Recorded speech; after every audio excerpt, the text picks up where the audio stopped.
Palantir, the all-seeing eye from the Lord of the Rings? No, Palantir the company, started by the kingmaker Peter Thiel. But what does Palantir actually do? Let's find out in this video. When today's rich and famous tech companies talk about what they do, they usually say something like, "We are connecting the world." And by that they mean we are creating a sexualized Farmville that is as addictive as opioids. I played Farmville, but not this version. So when I learned that last year's best performing stock by growth was a Silicon Valley unicorn by the name of Palantir, I was pretty sure I knew what they were up to. Probably they made a streaming service called Boo Boo, a housing rental app called Housely, or earbuds called Doinkers or whatever. Palantir is such a strange name, but are they a useful company? But just to be sure, I looked them up. At which point it became clear that these cats are a little different from the techies who typically cross my desk. We built this kill chain, the digital kill chain. How do you defend your country and kill your enemies? Our product is used on occasion to kill people. Great thoughts by the CEO, Alex Karp. And yes, his hair is always like that. Two things here, folks. First, I have wet my pants. Second, what?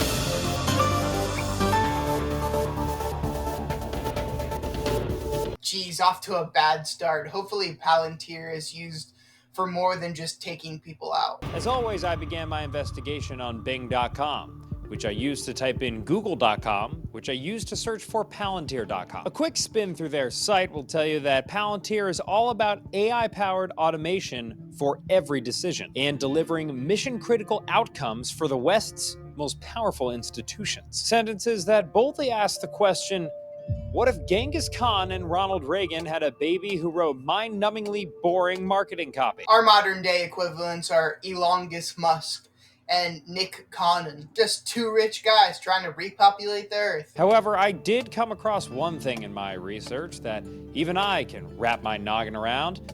Whatever Palantir does, it makes them a lot of money. Palantir stock is booming, absolutely skyrocketing. Palantir has been a standout this week, surging 22%. Hugest outperformers of the last year. Right now, there is no comparable company. Okay, I'm taking notes. In modern day, killing people makes you a lot of money. I'm here bravely outside of the offices of Palantir. Their stock rocketed up 340% in 2024, peaking this winter to give them a valuation of over $250 billion. And although their stock price has dipped since then, they remain right up there with the likes of AT&T, IBM, and those hunks over at Cisco. But I couldn't let the money distract me. Not now. If I was to truly understand Palantir, I was going to have to take more drastic measures, like calling people who actually know what they're talking about. My understanding of Palantir so far is a little bit cursory, more conspiratorial, because everybody online thinks Peter Thiel is a demon. Fun fact, Peter Thiel is an anagram for the reptile. So it'll be nice to listen to somebody who knows what they're talking about. Can you answer that question for me here and now? What exactly does Palantir do? I will say two things. The fact that you're asking that question goes to the heart of the company and the confusion over it, and also the mystique of it. Number two is I will tell you what they do. They want to win Defense Department contracts, commercial contracts as well, but I think they have their eye at the prize. Mysterious AI targeting the Department of Defense? What could go wrong? Sharon Weinberger is the Wall Street Journal's national security editor, and much like me, she's been covering the U.S. defense industry for over 20 years. They got their start going back to 2003 in trying to come up with a data analytics platform. We're in the middle of the war on terror. We're involved in operations in Afghanistan. We're involved in operations in Iraq. And what is our number one problem there at the time? It's insurgency. It's roadside bombs, IEDs that were killing U.S. and allied soldiers and infantry on the ground at a really alarming rate. So Palantir came in and said, look, we can take all of this information that you're collecting, and the Defense Department collects a whole lot on the battlefield, and integrate it in a database and help you spot bad actors, spot terrorists. That is what they pitched themselves as doing when they were first sort of coming on the scene in 2003, 2004, and really for the first decade plus of its existence. Okay, so information and data vacuuming's final boss? What they've expanded to today is something much bigger, in some ways more interesting, and in some ways kind of posits them to be more successful, which is they are a problem solver for the Department of Defense. You have a problem, we will solve it. Even more successful? What is this company going to get bigger than it already is? All right, so here's the deal. Palantir is a data analytics software company who got its start during the War on Terror and today has big ambitions to be the U.S. Department of Defense's go-to problem solver. The idea of a Silicon Valley company saying we kill things, that we're interested in serving the Department of Defense and the Department of Defense wages war. That was simply unprecedented back in 2003. It was what made them unique. People hadn't seen it, and that they were going to compete with companies that had been around for decades and dominated the market. A Silicon Valley tech company helping the war of the Department of Defense? Perfect union. The companies Sharon's talking about here are commonly known as the big defense primes. Places like Lockheed Martin, Boeing, Northrop Grumman, and Raytheon. The Department of Defense gives these chillers huge contracts to make fighter jets and stuff. It's not about the people that get hurt from these actions. It's about the contract money to these huge corporations. It's about the Benjamins, baby. One of the things that these new companies like Palantir are kind of helping to disrupt, which is probably good, is the system of prime contracting and defense contracting. We have a few big contractors that have these giant contracts and they have cost overruns. That's one reason the Pentagon's budget is so big. That's a good point. These 4 defense companies have kind of been a monopoly in the space, fighting each other. And now this one company comes in and they're pretty big and they're doing pretty well. So while there are a bunch of negatives to Palantir, maybe there's some positives to Palantir as well. Margaret O'Mara is a historian and professor who studies the modern history of American politics and business and how they overlap. And this is something that policymakers have been pushing back against for decades and trying to rectify. So yeah, having more companies in the ecosystem, that's probably really good. Your thoughts may be all over the place on DOGE, the Department of Government Efficiency, but maybe Palantir has something to do with this and them analyzing the data that's coming in. Palantir is at the front of a new group of companies who say they are going to disrupt the old, slow, bloated defense primes with their new, efficient, innovative user. The tech bros said, "What's the biggest industry that we can disrupt? It's the defense industry. Morals? Nah. Money from war? Yeah." Because you either die making boring old fighter jets or you live long enough to see someone come along with their own swarm of autonomous attack drones. Has Palantir lived long enough to become the villain? I don't know. That's up to you to decide. They've made a ton of really senior hires from US government agencies, and also a number of really senior Palantir executives have been appointed by Trump to senior government positions. Palantir has been hiring well from, I guess, the pool of people that know how the government system works. Oh, wow. The kingmaker Peter Thiel is pulling the strings and putting his puppets in the government? Who would have thought? Me. I thought. Tabby Kinder is the Financial Times West Coast finance editor, and Cynthia O'Merku is an investigative reporter for the FT. Together, they wrote a piece about how successful Palantir has been at landing government contracts, pointing out that the company has done quite a good job of cultivating, shall we say, intimate, toe-tickling relationships with governments. Palantir is literally in the bed with the government. Palantir has been built on people from government. They are obviously informed. They're people that work on these really crucial missions and in the armed forces and all those sorts of places where Palantir has traditionally sold its business. And boy, have these boys been selling some business. Palantir has landed over $1.3 billion in Department of Defense contracts since 2009. $1.3 billion from the government?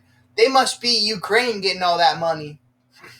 This is for stuff like the Army's Vantage Data Analytics platform, this James Bond-style AI satellite computer suitcase, an AI-powered drone system called Project Maven, and Titan, the Army's first AI-defined vehicle which promises to do things like reduce sensor-to-shooter timelines, reduce soldier workflow burdens and cognitive load, and enable long-range precision fire for the modern battle space. Basically, stuff that not only goes vroom vroom and pew pew, but also beep boop beep. Scary shit here, folks. AI drones and massive vehicles? Let's go! Palantir's government contracts extend well beyond the military. During the COVID-19 pandemic, the U.S. contracted Palantir to track outbreak data and set up a system to distribute vaccines. More controversially, Palantir reportedly helped Immigration and Customs Enforcement with all sorts of stuff, including a surveillance system to plan and organize workplace raids on an original contract worth as much as $127 million. Palantir is collecting all this data from the pandemic, from the government. It seems like with all this data, there's something beneficial to humanity that they could do with it. They're described as problem solvers. Well, the Earth has a ton of problems. Maybe they can solve them. Data to help humanity, rather than data to help humanity war with one another. During the 2010s, the New Orleans Police Department ran a secretive partnership with Palantir to test predictive policing technology, which could have been named Minority Report if we had any taste. The predictive stuff is what kind of irks me. Just because something has a 95% chance of happening, there's still that 5% chance that it doesn't happen. Is statistical significance enough for criminal prosecution? Humanity in life is filled with edge cases, and I don't think probabilities take that into account. Around the world, Palantir's tech is being used by the Ukrainian military, by the Israeli military for, quote, war-related missions, and by the British government to overhaul the technology behind the NHS, England's state-run health service, which oversees one of the biggest repositories of individual patient data in the world. Of course, they're working on both sides of the major warring nations right now. I guess it's no surprise. War is their business. So in the UK, it became quite a controversial, set of contracts that were implemented. The UK government had opened itself up with open arms, or welcomed Palantir with open arms, whereas civil liberty groups and groups with privacy concerns were a lot more skeptical. I think there's been a lot of concern around Palantir and it's what it really means for them to provide these services, and especially privacy advocates have been very concerned about its offerings, and Palantir has pushed against a lot of this concern. But I think it is about transparency and how much access can you get and what can you do behind the scenes that another company cannot, and that is being done outside the purview of the public. It's a tricky situation. It makes me think of how 23andMe just went bankrupt and they're about to sell all of the company's DNA data, which, I don't know, seems like a gray line to me. Not that anything we've talked about so far hasn't been a gray line. Going after the healthcare industry for profit just seems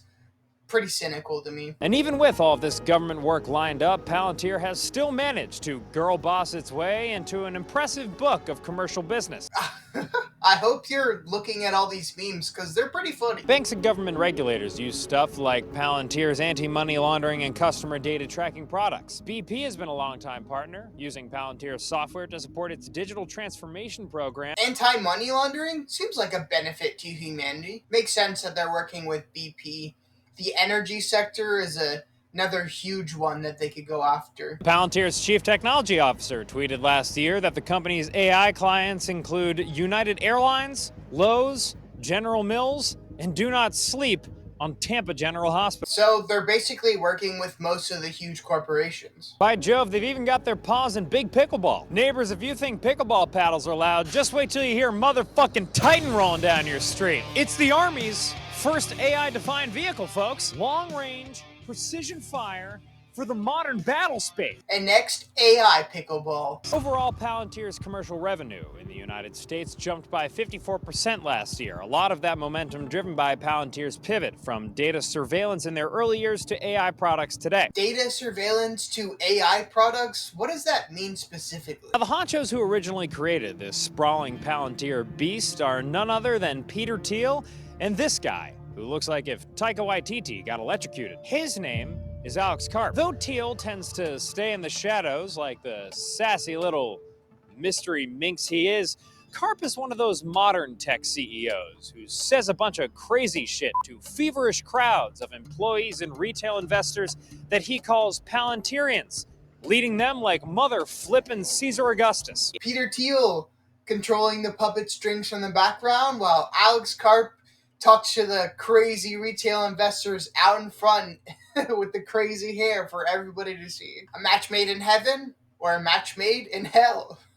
It's definitely been in this kind of meme stock Reddit retail army category for a while. The subreddit for Palantir traders is, I think it's about 100,000 people now. I mean, they refer to Alex Karp, the chief executive, as Daddy Karp. He's really responded to that by saying kind of increasingly, I'm trying to find a polite way to say this, just increasingly kind of out there things in his interviews. Gosh, ever since the GameStop thing happened, people are leaning in hard to this Palantir fanboying. It seems hard to distinguish whether Palantir is just a meme company or they actually do something in the real world. But honestly, it's a mix of the both. The company is definitely playing into the meme. That's right, Tabby. It's always dangerous to start calling rich guys daddy because you never know what they're going to feel emboldened to say next. Me as a front man offending half of America. I don't think in win-lose. I think in domination. Almost nothing makes a human happier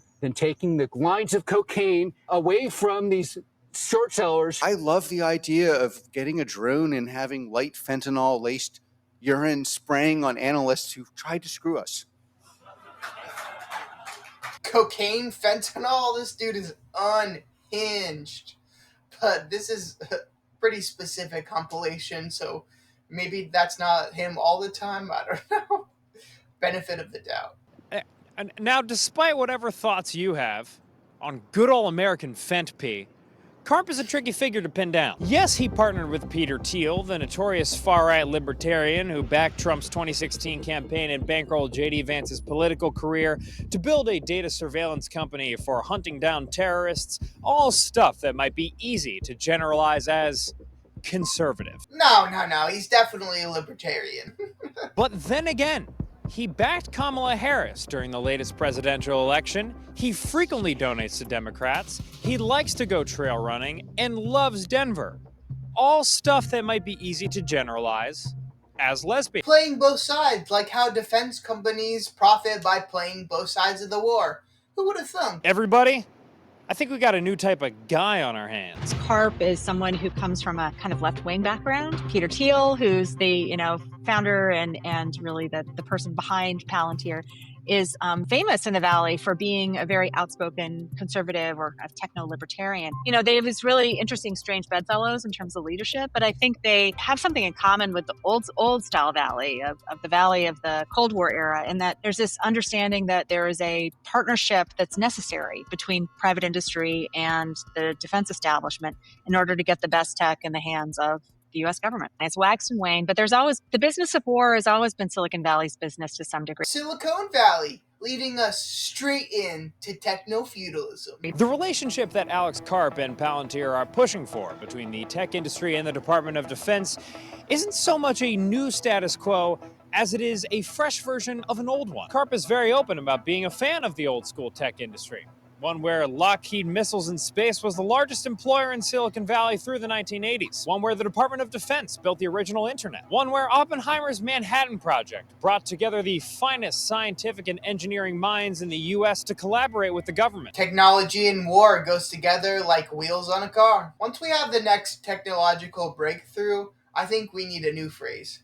I am become life, builder of worlds. In his new book, which I read on the subway and was then immediately hit on by a very Ford attack drone, Alex Karp argues that the tech industry has lost its way over the last few decades, focusing on consumer products that essentially abandon any serious attempt to advance society. He writes that the software industry should rebuild its relationship with the govt, and while the blending of business and national purpose makes many uneasy, it is now the job of Silicon Valley to defend the West. And it's here that Karp has differentiated himself from his 21st century tech contemporaries with how open he is about both patriotism and making tech products for killing. I know Palantir's picture of the future is a little bit iffy, but I kind of want to read that book. I think to understand where we want to go, we have to understand where we don't want to go. But his peers are starting to follow suit. The Valley has always had these ties with Washington, D.C., but often has been very low-key about it and coy about it and pretended that, oh, we don't do anything with those people over there. They're like, we don't care about politics. It matters nothing to our business. We're a free market miracle. And in the background, they're like, can I have this tax break? I'm interested now. It's just more overt. And now I think there's a more broader public consciousness of like, oh, wait a minute. People like Peter Thiel and Elon Musk, they get a lot of federal contracts. Two billionaires in cahoots with the government? That's unheard of, right? Now, despite Karp and Palantir's very real momentum, it doesn't mean that they are that close to revolutionizing the defense industry and unseating those old defense primes. They have yet to prove that they can build a major weapons system better than a Lockheed Martin, Boeing, or Raytheon. They may have their own views on that, but when I look across at like what's being used in Ukraine on a mass scale, that is not yet the Palantirs or Andurils of the world. Doesn't mean they won't do it, but they have yet to prove they can. Nonetheless, it is possible that Palantir will be the future, and if they are, then the approach that they have taken to rise to prominence. Well, this would all mean an entirely new paradigm for how American defense companies operate. The reason I want to read Alex Karp's book is because whether I like it or not, Palantir is definitely the future, and I'm here to understand knowledge rather than hide from it. You don't typically see the heads of Lockheed Martin or Raytheon giving opinions about how the world should be ordered. Lockheed Martin is not trying to appeal to the day traders or to the meme stocks or to any of that. Palantir they're kind of trying to sell themselves to the nation writ large. I think that is part of what is new in this era, is Silicon Valley companies saying working with the Pentagon is not a dirty business. It helps national defense. These are good things to do. And clearly their message is working. Will that work in the long term? We'll see. Regardless of whether it works in the future, it seems like it's working pretty well now. Indeed, we will see. For now, though, in the meantime, I've got my eyes on you, Palantir, and I encourage all my fellow citizens to do the same. For if a defense company thinks that it can... Oh shit. While we have our eyes on Palantir, they have their all-seeing eye on us. If you like this video, make sure to like and subscribe. Maybe even comment your opinions down below, and I'll see you in the next one.